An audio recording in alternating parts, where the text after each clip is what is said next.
অ্যাটমের মধ্যে ধরো সোডিয়ামের যে নিউক্লিয়ার চার্জ সেটা হচ্ছে 11, কজ টোটাল যে পজিটিভ চার্জটা নিউক্লিয়াসের মধ্যে থাকবে সেটাকে বলা হয় নিউক্লিয়ার চার্জ। আর ইফেক্টিভ নিউক্লিয়ার চার্জ মানে হচ্ছে যে নিউক্লিয়ার চার্জটা আউটার মোস্ট ইলেকট্রন এক্সপিরিয়েন্স করবে,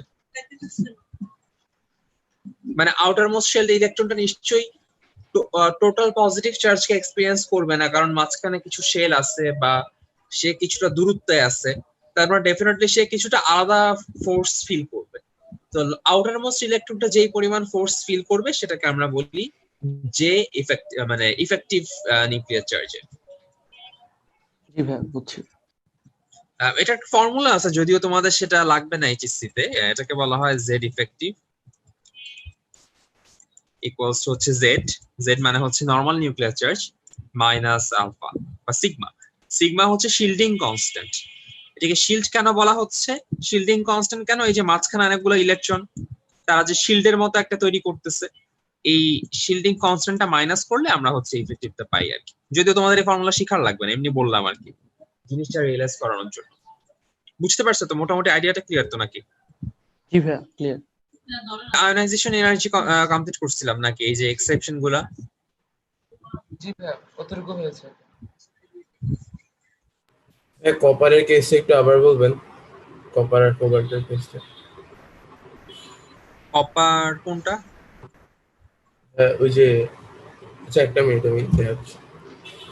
ভ্যালুগুলা আরো কিছু ভ্যালু আসলে মুখস্থ রাখা লাগে। এইগুলা হচ্ছে carbon, nitrogen, chlorine, sulphur, oxygen, fluorine. দেখো জাস্ট অলমোস্ট বলা যায় যে 0.5 করে বাড়তেছে সবকিছু। মানে এই যে গ্রুপ ওয়াইজ যদি যাও, কার্বনটা দেখো 2.5, নাইট্রোজেনের দেখো 3, অক্সিজেনের দেখো 3.5, আবার ফ্লোরিনের দেখো 4। সো অলমোস্ট হচ্ছে তারা 0.55 করে বাড়তেছে বলা যায়। সো এটা মনে রাখার ট্রেনটা বেশ ইজি, খুব একটা ঝামেলা করে না। আর সিমিলারলি পিরিয়ড 3 এর জন্য তোমাদের মুখস্থ রাখতে হবে যে কোনটার জন্য কত, এই জিনিসগুলো একটু কষ্ট করে মুখস্থ রাখতে হবে।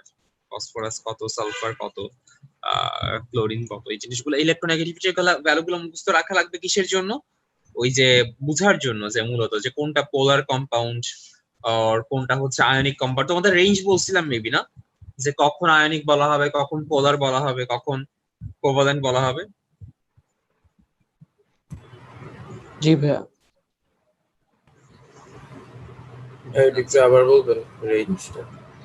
হ্যাঁ, 0.5 এর চেয়ে যদি কম হয় ডিফারেন্স, হ্যাঁ, তখন হ্যাঁ, আমরা হ্যাঁ, তখন হচ্ছে সে পিওর কোভালেন্ট। বুঝিনি ভাই? বলেছিলেন ভাই মনে আছে। আচ্ছা ঠিক আছে। অলরাইট, সো এখন আমরা একটু একটু ফিগারগুলো দেখার চেষ্টা করব। যখন তড়িৎ ঋণাত্মকতা এই দুইটা এ আর বি আলাদা আলাদা ছিল, এখন তারা একসাথে হইলো বা ইলেকট্রন শেয়ার করলো। যখন হচ্ছে তড়িৎ ঋণাত্মকতা এ আর বি এর সমান, তখন দেখো তারা সমান পোর্শন শেয়ার করলো, এই যে জায়গাটুকু সমান সমান। আবার যদি বি এর তড়িৎ ঋণাত্মকতা একটু বেশি হয়, তখন বি একটু বেশি নিবে ইলেকট্রনের ভাগটা, বা বি তে আংশিক ঋণাত্মক হয়ে যাবে, এ আংশিক ধনাত্মক হয়ে যাবে। এবং এ যদি বেশি ইলেকট্রোনেগেটিভ হয়, তখন ইলেকট্রন ক্লাউডটা এ এর দিকে বেশি পরিমাণ চেপে যাবে। এটাই আর কি তড়িৎ ঋণাত্মকতার সিগনিফিকেন্স।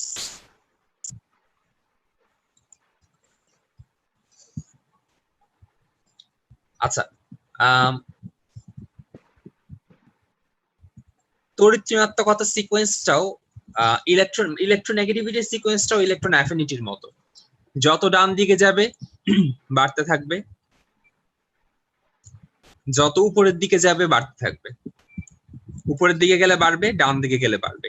এই হিসাব করে সবচেয়ে বেশি ইলেকট্রোনেগেটিভ কার হওয়ার কথা পিরিয়ডিক টেবিলে? ফ্লোরিন। অ্যাকচুয়ালি হিলিয়াম হওয়ার কথা, সেই হিসাব করে যে হিসাবের কথা বললাম, বাট এটা ইনার্ট গ্যাস আমরা বাদ দিয়ে আলটিমেটলি পাচ্ছি হচ্ছে ফ্লোরিন। সো দ্যাটস ওয়াই মানে আমরা যদি দুই ভাবে অ্যানালাইজ করার চেষ্টা করি, যে একটা পিরিয়ডের বাম থেকে ডানে যাবে, আবার কোন একটা গ্রুপে নিচ থেকে উপরে যাবে, দুইটা কেসেই ফ্লোরিন পাচ্ছি। দ্যাটস ওয়াই আমরা বলতে পারি ফ্লোরিন হচ্ছে সবচেয়ে বেশি ইলেকট্রোনেগেটিভ। সো এটা পরীক্ষায় আসলে লেখা যাবে না।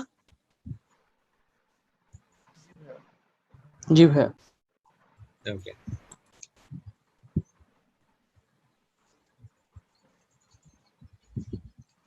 So metallic property. আচ্ছা, মেটালিক প্রপার্টি মানেটা কি আমাকে কেউ বলতে পারো? হ্যাঁ, এতক্ষণ যেগুলো ছিল সবগুলোই তো একটা মেটালিক প্রপার্টি না? ইলেকট্রন ডোনেট করা। ইলেকট্রন ডোনেট করার প্রপার্টিটাই আসলে মানে যে একটা জিনিস মেটালের প্রপার্টিটাই হচ্ছে ইলেকট্রন ডোনেট করে দেওয়া। তার মানে স্বাভাবিকভাবে গ্রুপ 1টাই সবচেয়ে বেশি মেটালিক হবে নাকি? জি ভাইয়া। জি ভাইয়া। দ্যাটস ওয়াই যতই আমরা ডান দিকে যাব মেটালিক প্রপার্টি হচ্ছে ততই রিডিউস হবে। আর যত নিচের দিকে যাব, নিচের দিকে গেলে কি ইলেকট্রন ছাড়া সহজ হয় নাকি কঠিন হয়? সহজ হয়। সহজ হয়। সহজ হয়, তার মানে নিচের দিকে গেলেও মেটালিক প্রপার্টি বৃদ্ধি পাবে। সো মেটালিক প্রপার্টি ট্রেন্ড হচ্ছে এদিকে বাড়বে, আবার বাম থেকে ডানে গেলে কমবে। এটা কি বুঝে গেছে? জি ভাইয়া। জি ভাইয়া। এবং এখানে টার্মগুলো একটু দেখো, আয়োনাইজেশন পটেনশিয়াল কম হবে। ডেফিনেটলি আয়োনাইজেশন পটেনশিয়াল কম হলে সে দ্রুত ইলেকট্রন ছেড়ে দিতে পারবে, এবং ইলেকট্রন যদি দ্রুত ছেড়ে দিতে পারে তাহলে তার মেটালিক প্রপার্টি বেশি হবে। দ্যাটস ওয়াই আয়নীকরণ বিভবটা কম হইতে হবে। অধিক পরিমাণ ইলেকট্রিক পজিটিভিটি হইতে হবে এবং ইলেকট্রোনেগেটিভিটি কম হইতে হবে, কজ ইলেকট্রোনেগেটিভিটি বেশি হইলে তো সে আর ইলেকট্রন ছাড়তে চাবে না, তাই না? এই তিনটা পয়েন্ট কি তোমরা বুঝতে পারছো তারা কিভাবে মেটালিক প্রপার্টির সাথে রিলেটেড? হ্যাঁ, সেকেন্ড পয়েন্টের ইংলিশ টার্মটা কি? অ্যাফিনিটি? না না, ইলেকট্রিক অ্যাফিনিটি হচ্ছে ইলেকট্রন আসক্তি, তড়িৎ ধনাত্মকতা, ইলেকট্রো পজিটিভিটি। এটা নরমালি খুব একটা কাজে আসে না। আচ্ছা, সো এই জিনিসগুলা আমরা একটু পি ব্লকের কেস এগুলো একটু মনে রাখার চেষ্টা করব। কে মেটাল, কে নন মেটাল। এখানে আসলে মেটালের জায়গায় যেগুলা সেমিকন্ডাক্টর বা অপধাতু সেগুলোকে ঢুকাই দিচ্ছে। আচ্ছা, এইভাবে আপাতত মনে রাখতে পারো, সমস্যা নেই। এই যেগুলা হচ্ছে নন মেটাল, সাদাগুলা, আর কালোগুলা হচ্ছে মেটাল পি ব্লকে। মানে 1-2 ব্লকের তো সবকিছুই মেটাল, ওটা তো আর দেখানোর দরকার নেই। পি ব্লকে কে কে মেটাল, কে কে নন মেটাল, এটাই তোমাকে একটু কালার করে দেখানো হইলো। এটা একটু মনে রাখার চেষ্টা করবে।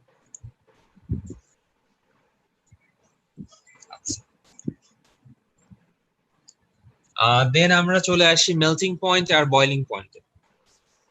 মেল্টিং পয়েন্ট হচ্ছে এদিকে বাড়তে থাকে,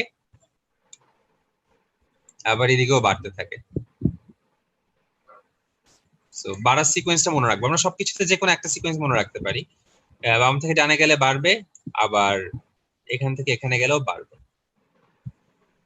সো এইভাবেই হচ্ছে আমরা গলনাঙ্ক, যে কোনো কিছুর গলনাঙ্ক মানে মেল্টিং পয়েন্ট আর বয়লিং পয়েন্ট কম্পেয়ার করতে পারি।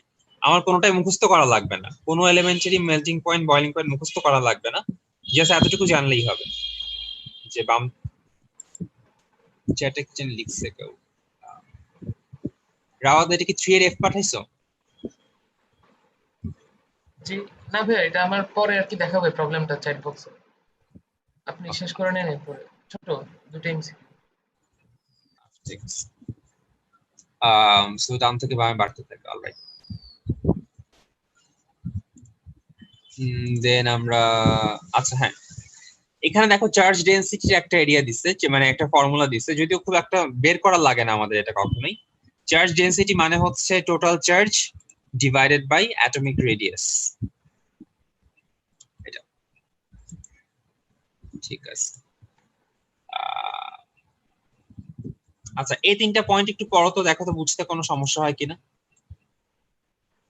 গলনাঙ্ক মানে হচ্ছে মেল্টিং পয়েন্ট, আর ব্যাসার্ধ হচ্ছে রেডিয়াস।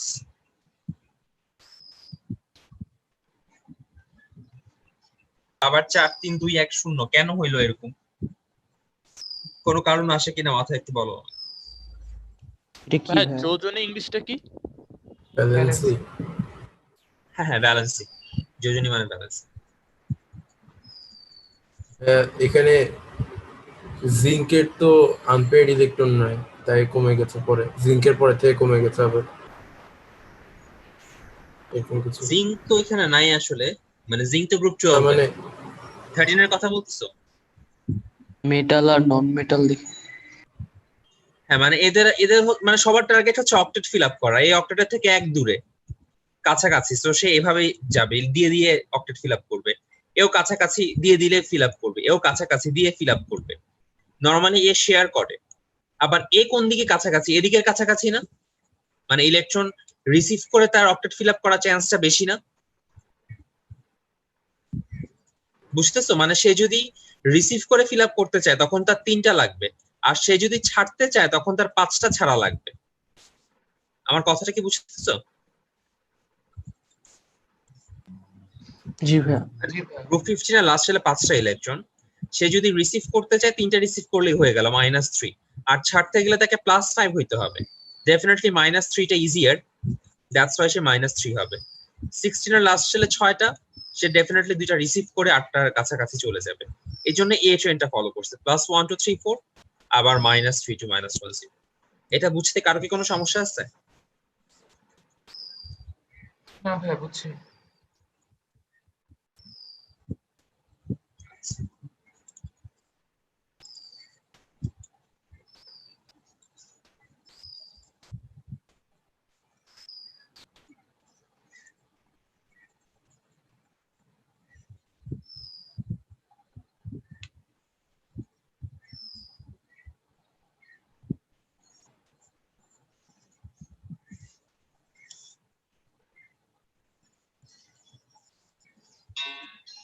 কখন আমরা বলবো একটা অক্সাইডকে অ্যাসিডিক আর কখন একটা অক্সাইডকে বেসিক বলবো, জাস্ট একটু দেখে নাও।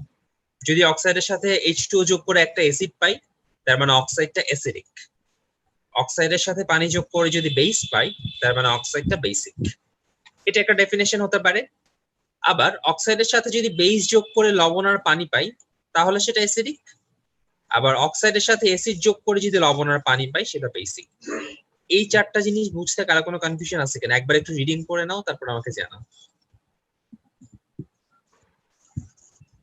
মাহিন, কোনো সমস্যা আছে? আর তেমন কোনো শর্টকাট নাই আসলে ভাই, মানে এগুলো আমাদের কোনটা কোনটা অ্যাম্ফোটেরিক এটা আগে থেকেই জানতে হবে। মানে গ্রুপ 1 আর 2 বেসিক, এটাই একমাত্র ফিক্স জিনিস এখানে। বাট অ্যাসিডিক কোনটা, অ্যাম্ফোটেরিক কোনটা, এটা আসলে মোস্ট অফ দ্য কোনটা, মানে তুমি জাস্ট একটা জিনিস মনে রাখো কোনটা কোনটা অ্যাম্ফোটেরিক, এই জিনিসগুলো একটু মুখস্থ রাখার চেষ্টা করো।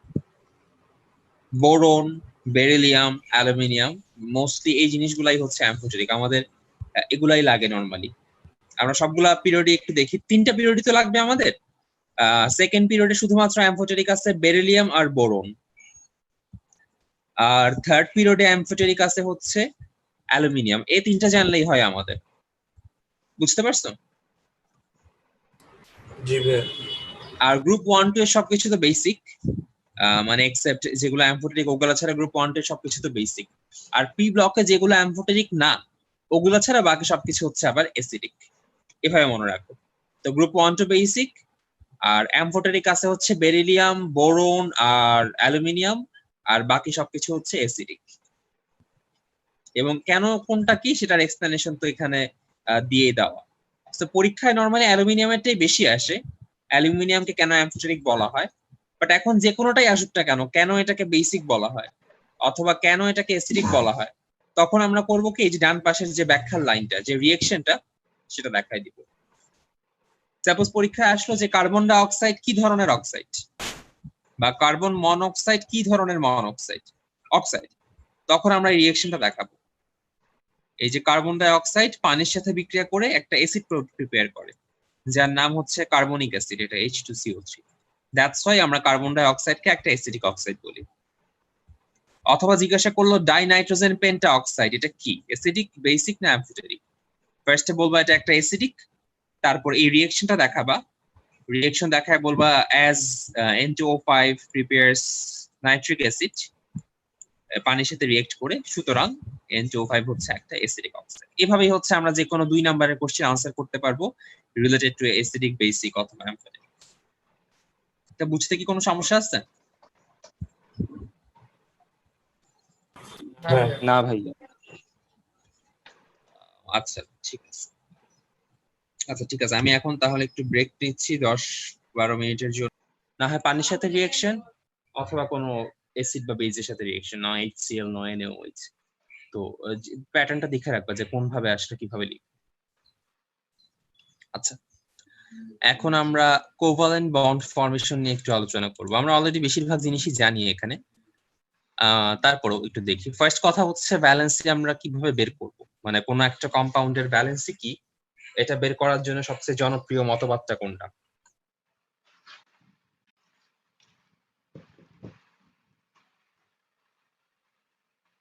আউটারমোস্ট শেলে কয়টা আনপেয়ার্ড ইলেকট্রন আছে?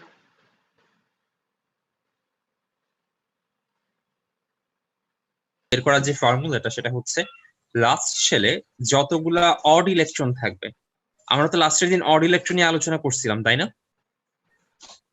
জি ভাইয়া। তো যে কোনো একটা লাস্ট শেলে যতগুলো অড ইলেকট্রন থাকবে সেটাই হচ্ছে তার ভ্যালেন্সি। যেমন হাইড্রোজেনের কেসে দেখো লাস্টের শেলে একটা অড ইলেকট্রন, দ্যাটস ওয়াই এটাই তার ভ্যালেন্সি। আর অক্সিজেনে দেখো লাস্ট শেলে দুইটা অড ইলেকট্রন, দ্যাটস ওয়াই তার ভ্যালেন্সি 2। কার্বনের লাস্ট শেলে অড ইলেকট্রন দুইটা, এই জন্য তার ভ্যালেন্সি এই জায়গায় 2। আর যদি 4 হয়ে যায় তখন কি হবে? S1 থেকে একটা PZ1 এ চলে আসে, তখন কি তার অড ইলেকট্রন 4টা হয়ে যাবে না? জি ভাইয়া। তখন তার ব্যালেন্সি হয়ে যাবে 4। বাট এখন যেটা লেখা এই স্টেটটাতে তার ব্যালেন্সি হচ্ছে 2, এই আর কি।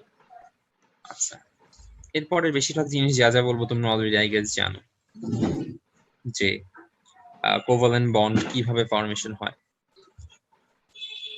যে দুইটাই হচ্ছে সেম স্পিন, এভাবে কিন্তু কখনো হয় না। বা এই যে এখানের এর দুইটাই ফিল আপ, এ অলরেডি দুইটাই ঘরে ফিল আপ, তো এ কিভাবে আর বন্ধন গঠন করবে? এরও কোনো সুযোগ নাই। এই অরবিটালেরও বন্ড ফর্মেশনের কোনো সুযোগ নাই। কিন্তু একটা স্পিনে এবং আরেকটা অরবিটাল ডিফারেন্ট স্পিনে যদি থাকে, শুধুমাত্র তখনই কিন্তু কোভালেন্ট বন্ড ফর্ম করা সম্ভব। কথাটা কি বুঝতে পারছো? জি ভাইয়া। সেম স্পিনে থাকতে হবে, তখন সেই অরবিটাল গুলো কোভালেন্ট বন্ড ফর্ম করতে পারবে। আচ্ছা, তো এখানে ইন্টারঅ্যাকশনটা কিরকম হতে পারে? অরবিটাল কি কোন কোন অরবিটাল মিক্স হতে পারে? এস এবং এস অরবিটাল মিক্স হতে পারে। এই যে আমরা এস এস দেখলাম, দুইটা অরবিটাল এস এস ওভারল্যাপিং, অধিক্রমণ মানে এখানে বলা হয় ওভারল্যাপিং। একটা এস অরবিটাল এবং আরেকটা এস অরবিটাল দুইজনে ওভারল্যাপ করলো এবং তাদের একটা একটা করে ইলেকট্রনকে শেয়ার করলো। এর এক্সাম্পল শুধু হাইড্রোজেনই হয় আর কি মূলত। সো হাইড্রোজেনের দুইটা হচ্ছে একজন আরেকজনের শেয়ার করলো, এটা হচ্ছে এস এস ওভারল্যাপিং। আচ্ছা, সিমিলারলি এসপি ওভারল্যাপিং হতে পারে, যেমন হচ্ছে হাইড্রোজেন আর ক্লোরিন। হাইড্রোজেন আর ক্লোরিনের কেসে কি হয়? হাইড্রোজেনের এস অরবিটাল আর ক্লোরিনের পি অরবিটাল শেয়ার করে না ইলেকট্রন। হাইড্রোজেনের জি ভাইয়া। 1s1 আর ক্লোরিনের হচ্ছে লাস্টে লাইক 3p5। সো 3p5 না লিখে আমরা 3px2, 3py2 আর 3pz1 এভাবে লিখি। সো এই 3pz1 টা 1s1 এর সাথে ওভারল্যাপিং করে, তো এখানে এস আর পি ওভারল্যাপিং হচ্ছে। সো এটা আরেকটা টাইপ ওভারল্যাপিং এর। এস এর পর আমরা দেখলাম এসপি ওভারল্যাপিং। আর পিপি ওভারল্যাপিং তো হতেই পারে, যখন সাপোজ দুইটা ক্লোরিন অ্যাটম একজন আরেকজনের সাথে বন্ড ফর্ম করে, ক্লোরিন ক্লোরিন, তখন কি ধরনের ওভারল্যাপিং হয় কি মনে হয়? পিপি। সো এই তিনটা এক্সাম্পল আর কি হতে পারে আমাদের। এখন আমরা এতদিন জানতাম অরবিটাল এস হতে পারে, অরবিটাল পি হতে পারে। এখন নতুন এক জিনিস দেখবো, সেটা হচ্ছে অরবিটাল হাইব্রিডে হতে পারে। হাইব্রিড মানে কি? এস আর পি মিক্স হয়ে বা এস আর পি কম্বাইন হয়ে নতুন একটা টাইপের অরবিটাল ফর্ম করতে পারে, এবং সেটাকে আমরা বলি, তাই না, যে হাইব্রিড গরু বলে যে দেশি জাত আর বিদেশি জাত যদি মিক্স করি তখন কি হাইব্রিড গরু পাই। এখানে অরবিটালের কেসেও সেম জিনিস, একটা এস এবং একটা পি যদি মিক্স করি তাহলে আমরা একটা হাইব্রিড অরবিটাল পাবো, এবং সেই প্রসেসটাকে বলা হয় হাইব্রিডাইজেশন। আচ্ছা, এই যে সংকর, সংকর মানে হচ্ছে হাইব্রিড। সো আমরা ডি নাম্বার দেখতে পাচ্ছি ওভারল্যাপিং অফ হাইব্রিড অরবিটাল। সেটা কিরকম হতে পারে? sp3s হতে পারে, sp2p হতে পারে, sp2 হতে পারে। মানে এটা হচ্ছে একটা নর্মাল অরবিটাল এস, তার সাথে একটা হাইব্রিড sp3, একটা নর্মাল অরবিটাল পি, তার সাথে হাইব্রিড sp2, অথবা দুইটা হাইব্রিড sp2 ওভারল্যাপ করতে পারে। এটা হচ্ছে হাইব্রিড বলতে কি কমপ্লেক্স? না, কমপ্লেক্স আমরা যেটা দেখছি না, হাইব্রিড আলাদা একটা জিনিস, এটা আমরা সামনে দেখবো যে এস আর পি একসাথে মিক্স হয়ে নতুন একটা অরবিটাল ক্রিয়েট করে। একটা এক্সাম্পল এখানে দেখানো যায়, লাইক অ্যামোনিয়া। হ্যাঁ, অ্যামোনিয়াতে নাইট্রোজেনের ইলেকট্রন বিন্যাসটা দেখতে কি রকম আসলে?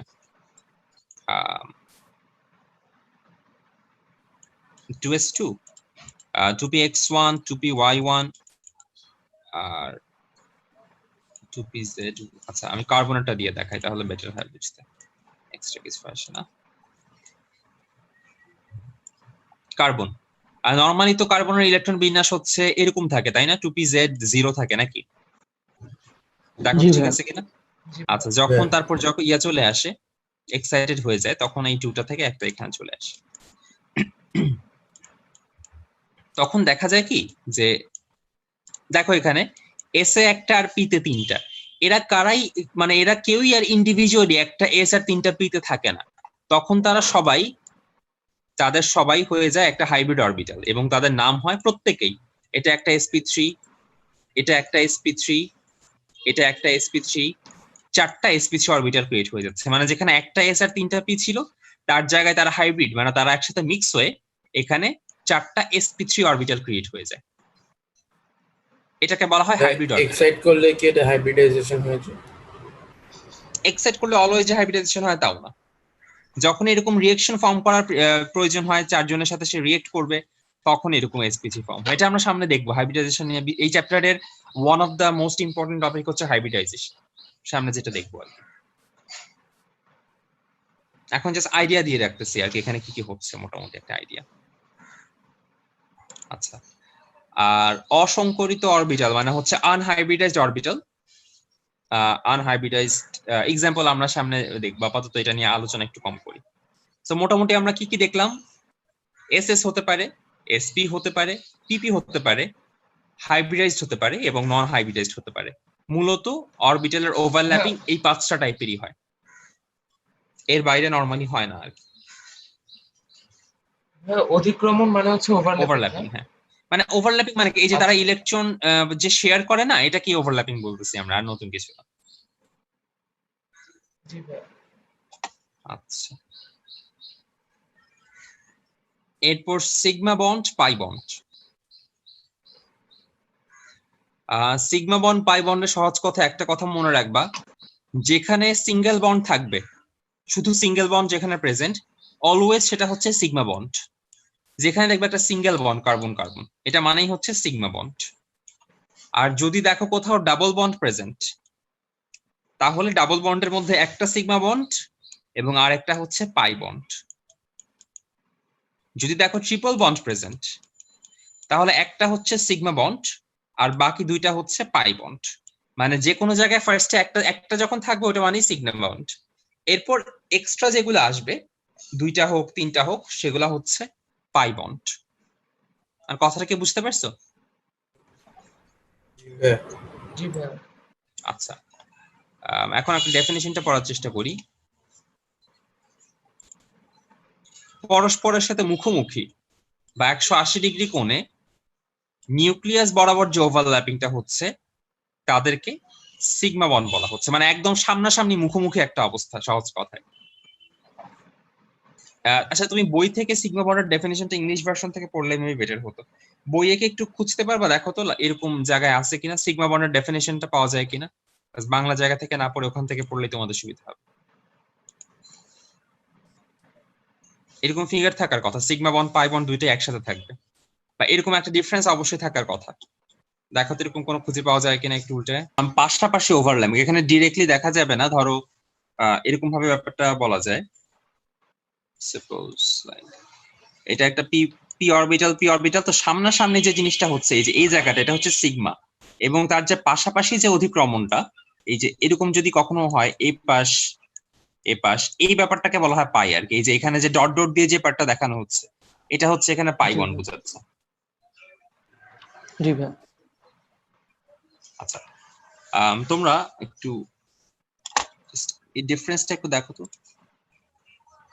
অধিক্রমণ মানে হচ্ছে কি বলা যায়, ওভারল্যাপিং। ডিফারেন্স গুলো বোঝা যায় কিনা একটু খেয়াল করে দেখো তো, কোনো পয়েন্ট বুঝতে কোনো সমস্যা হয় কিনা।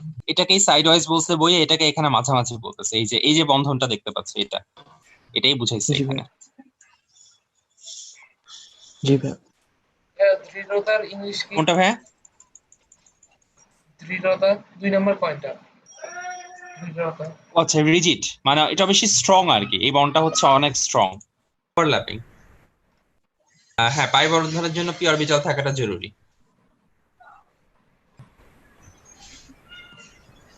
নাম্বার বেশি বলতে এখানে তো দেখা অধিক্রমণের পরিমাণ অধিক, অধিক্রমণের পরিমাণ কম। আচ্ছা, ওভারল্যাপিং এর অ্যামাউন্টটা কম, মানে অধিক্রমণের পরিমাণটা কম, মানে তাদের শেয়ারিংটা কম হবে। মানে সামনাসামনি যত বেশি শেয়ার করবে ইলেকট্রন তারা, এখানে তত বেশি শেয়ার করতে পারবে না এই বন্ধনের মাধ্যমে, এটা বুঝিয়েছে। হ্যাঁ, এখানে কি px1 px2 p sorry pxy px এগুলা সবগুলাই কি ওভারল্যাপিং করবে না? হ্যাঁ, সবগুলাই করবে, কিন্তু কেউ কেউ করবে পাই, কেউ কেউ করবে সিগমা। মানে আমরা সামনে দেখবো যে যখন লোন পেয়ার থাকে তখন তারা পাই বন্ড ফর্ম করতেছে, আর যখন একটা একটা করে থাকে তখন তারা সিগমা বন্ড ফর্ম করতেছে, এরকম আর কি। সামনে দেখবো যে কোথায় কি বন্ড ফর্ম হচ্ছে। এখন জাস্ট কোনটা কি পেয়ার দিচ্ছে, তো এখানে অ্যামোনিয়া 4টা দিচ্ছে আর পানি 2টা দিচ্ছে, তার মানে টোটাল কোঅর্ডিনেশন নাম্বার হবে 4 + 2 6। হ্যাঁ, অ্যামোনিয়ার চার্জ 0 না? হ্যাঁ, মানে চার্জ 0, কিন্তু আমি তো দেখবো কতগুলা অরবিটাল সে ব্লক করতেছে, মানে এনার্জি একটা লোন পেয়ার থাকে না, সে তো ওই লোন পেয়ারে ইলেকট্রন গুলো দেয়। আর সিমিলারলি পানিরও তো লোন পেয়ার থাকে, সে তো লোন পেয়ারটাকে দেয়। জি। চার্জ যেতে যে হওয়ার লাগবে এমন তো কোনো কন্ডিশন নেই, আমরা দেখলাম না যে লিগ্যান্ড পজিটিভ হতে পারে, নেগেটিভ হতে পারে, নিউট্রাল হতে পারে, ওইটা আর কি। আচ্ছা, আর কমপ্লেক্স নাম, আচ্ছা কমপ্লেক্স কম্পাউন্ড হবে এখানে হ্যাভিং হ্যাঁ, এটা কোঅর্ডিনেশন বুঝলাম নাম্বার। না আমি 25 নাম্বারটা। আমিও বুঝলাম না। এই যে এখানে চার এখানে লিগ্যান্ড কয়টা, এখানে 4টা আর এখানে 2টা, টোটাল লিগ্যান্ড 6টা না? জি ভাই। হ্যাঁ, কোঅর্ডিনেশন নাম্বারটা কি এটা মনে জানতে এটাই চাচ্ছি। কোঅর্ডিনেশন নাম্বার, যে যতজন তাকে দিচ্ছে, যত লিগ্যান্ডের টোটাল নাম্বার যত, সেটাকে কোঅর্ডিনেশন নাম্বার বলা হয়। মানে কোবাল্টের যতগুলো অরবিটালকে ব্লক করা হচ্ছে এই লিগ্যান্ড দিয়ে, বা যতগুলো লিগ্যান্ড তাকে ইলেকট্রন সাপ্লাই দিচ্ছে, তাকেই বলা হয় কোঅর্ডিনেশন নাম্বার। মানে এগুলা কি একটা কোঅর্ডিনেট বন্ড না? এই যে অ্যামোনিয়া তো নাইট্রোজেন তো নিজেই দিচ্ছে, সে কি কোনো পাচ্ছে? মানে সে একা একাই শেয়ার করতেছে না। এখানে কোঅর্ডিনেশনে আমরা যে জিনিসটা দেখছিলাম যে একজনই দিবে আর একজন কোনো কন্ট্রিবিউট করবে না, এখানে কি সেই ব্যাপারটাই হচ্ছে না লিগ্যান্ডের কেসে? জি ভাইয়া। দ্যাটস ওয়াই এটাকে কোঅর্ডিনেশন নাম্বার বলা হয় আর কি। এবং লিগ্যান্ডের সংখ্যা টোটাল যত, কোঅর্ডিনেশন নাম্বার ততই হয়। কিন্তু ভাই আমরা তো মানে আগে যেসব এক্সাম্পল গুলো করেছিলাম, এই তো K4 এফিসিয়েন্সি ওসব টাইপ গুলোতে তো ভাইয়া এখানে আমরা -1টাকে 0 ধরেছিলাম না, যেমন CNA -1, কিন্তু ওখানে কোঅর্ডিনেশন নাম্বার তো 6 ছিল CN6 ভাইয়া। তার মানে মাইনাস। এফিসিয়েন্ট 6 যখন 6টা সিএন, তাই তার কোঅর্ডিনেশন নাম্বার 6, মানে লিগ্যান্ড যতগুলো কোঅর্ডিনেশন নাম্বার এক্স্যাক্টলি তত। মানে এখানেই শেষ ব্যাপারটা, আর কিছু না। এটা কয়টা কোঅর্ডিনেশন বন্ড এটা বোঝাচ্ছে? হ্যাঁ হ্যাঁ, কয়টা আমাদের কোঅর্ডিনেশন বন্ড সেটাই তো। মানে এইগুলা বই কি লেখা হচ্ছে। প্রত্যেকটাই কি একটা কোঅর্ডিনেশন বন্ড না? এই যে নাইট্রোজেন যে এখানে 2টা দিচ্ছে, এখানে তো নাইট্রোজেন একাই দিচ্ছে, এটা একটা কোঅর্ডিনেশন বন্ড না? এটাই আর কি, যতগুলা কোঅর্ডিনেশন বন্ড এখানে আছে বা যতগুলা লিগ্যান্ড আছে, প্রতিটা লিগ্যান্ডই তো একটা করে কোঅর্ডিনেশন বন্ড ফর্ম করবে। So, যতগুলা লিগ্যান্ড কোঅর্ডিনেশন নাম্বার ততই। তাহলে ভাই লোন তার পেয়ার মানে 2টা ভাই এখানে থাকলে চার্জটা আসলে ব্যাপার না, না? সে তো লোন পেয়ার তো দিতে পারবে একটাই, লোন পেয়ার 2টা থাকলেও একটা অরবিটালে কি 2টা লোন পেয়ার দিতে পারবে? না ভাইয়া। সো একটা অরবিটালে সে একটাই দিতে পারবে, দ্যাটস ওয়াই একটা করেই ধরতে হবে এখানে। যেমন অক্সিজেনের কেসে, অক্সিজেনের লোন পেয়ার তো 2টা ভাইয়া, তাই না? ক্যালকুলেট করে দেখো, অক্সিজেনের লাস্ট শেলে কিন্তু ইলেকট্রন টোটাল 6টা থাকে, 2টা দিয়ে সে বন্ড ফর্ম করে, 2টা লোন পেয়ার থেকে যায়, কিন্তু সে তো ডোনেট করতে পারে একটাই, 2টা কিন্তু ডোনেট করতে পারে না। দ্যাটস ওয়াই 2টার জন্য এখানে 2 আর 4-এর জন্য 4, টোটাল 6। ভাই এখানে ট্রানজিশন মেটালটা কি কোবাল্ট? হ্যাঁ, কোবাল্ট, ট্রানজিশন মেটাল কোবাল্ট। আচ্ছা, তার মানে এখানে ভাই চার্জটা আসলে না না, চার্জ ম্যাটার করে না, লিগ্যান্ড কয়টা সেটা হচ্ছে ম্যাটার করে।